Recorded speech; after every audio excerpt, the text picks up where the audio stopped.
chance. La chance, c'est quoi en réalité? Lorsqu'on dit que quelqu'un est chanceux, qu'est-ce qui se passe chez cette personne? Alors, chers braves gens, si c'est la première fois que vous retrouvez sur cette chaîne, s'il vous plaît, abonnez-vous et diffusez cette merveilleuse vidéo. Laissez également un pouce. Alors, la chance, c'est quoi? Il y a des gens qu'on dit chanceux. Il y a des gens qu'on dit malchanceux. Mais c'est quoi au fait la chance? Vous voyez quelqu'un qui tout lui sourit dans la vie. Et quelqu'un d'autre, tout ce qu'il entreprend échoue. Mais avant de chercher d'abord à comprendre ce qu'on appelle la chance ou la malchance, il faut déjà que chacun d'entre nous s'introspecte et regarde ce qu'il cherche dans sa vie. Vous pouvez désirer par exemple avoir le fruit de cet arbre qui est au-dessus de ma tête, tous les branches sont au-dessus de ma tête par exemple. Avoir par exemple son fruit, n'est-ce pas? Et alors que ce n'est pas la saison. Et si vous vous retrouvez donc sous cet arbre, ce n'est pas la saison, mais vous voulez son fruit, naturellement vous serez malchanceux. Si vous voulez les fruits et que vous identifiez la bonne saison et que vous vous présentez maintenant, il reste une chose à faire, c'est de patienter que le fruit tombe ou alors que vous allez le cueillir. Donc la chance parfois dépend aussi des conditions. Est-ce que nous étudions les conditions de réussite de nos projets? Si vous partez par exemple investir dans un projet dans lequel tout le monde investit, c'est normal que ça ne marche pas. Ça ne dépend pas de la chance que vous avez ou pas.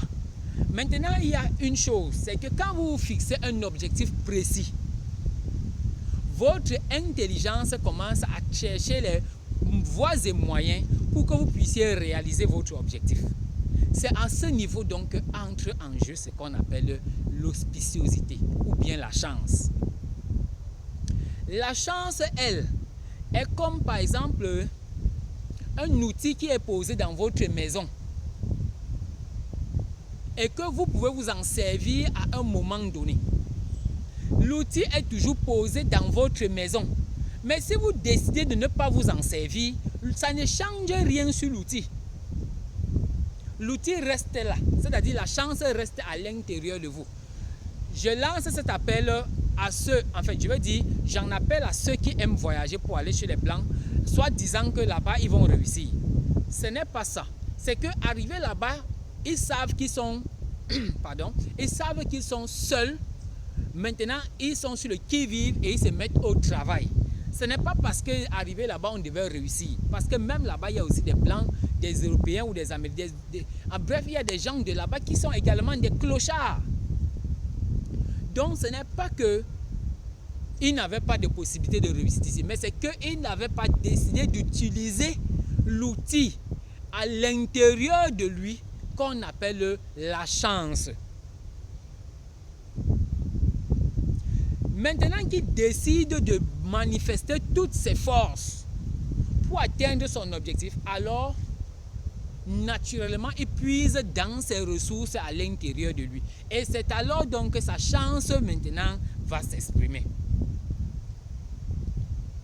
Donc, quand quelqu'un a jeté son dévolu sur quelque chose, il est tout à fait normal qu'il puisse par là mesurer le quanta de chance qu'il a dans ce domaine précis. Donc maintenant, vous pouvez avoir de la chance et vous allez par exemple dans une entreprise qui n'est pas bonne. Votre chance refusera de vous aider. Votre chance pourra ne pas s'exprimer. Donc il faut comprendre encore que pour même dans la notion de chance, il y a la nature de l'individu. Il y a la nature de l'individu. Tout le monde n'est pas prédisposé pour les mêmes choses. Tout le monde ne peut pas avoir la même capacité dans un domaine. Alors, maintenant, la chance est un outil que nous avons. Cet outil alors peut aussi être défectueux par moment. Ça veut dire que cet outil se trouve en tout le monde. mais il peut être défectueux. Ça veut dire que vous l'avez mal utilisé par le passé. Entendez par le passé ici, référez-vous à ce qu'on appelle les lois de la réincarnation. Ceux qui vous ont dit que la réincarnation n'existe pas vous ont menti. Alors, vous l'avez par exemple mal utilisé dans les moments passés. Cet outil a été abîmé. Dans cette vie-ci, vous avez besoin de l'améliorer, cet outil-là. Quand vous allez améliorer cet outil, vous pourrez donc mieux avoir de meilleurs résultats avec votre outil. Ça veut dire quoi? Si c'était par exemple une canne pour cueillir les fruits, ma canne étant tordue, je dois travailler à la redresser, à la consolider, afin de pouvoir taper les fruits et les cueillir.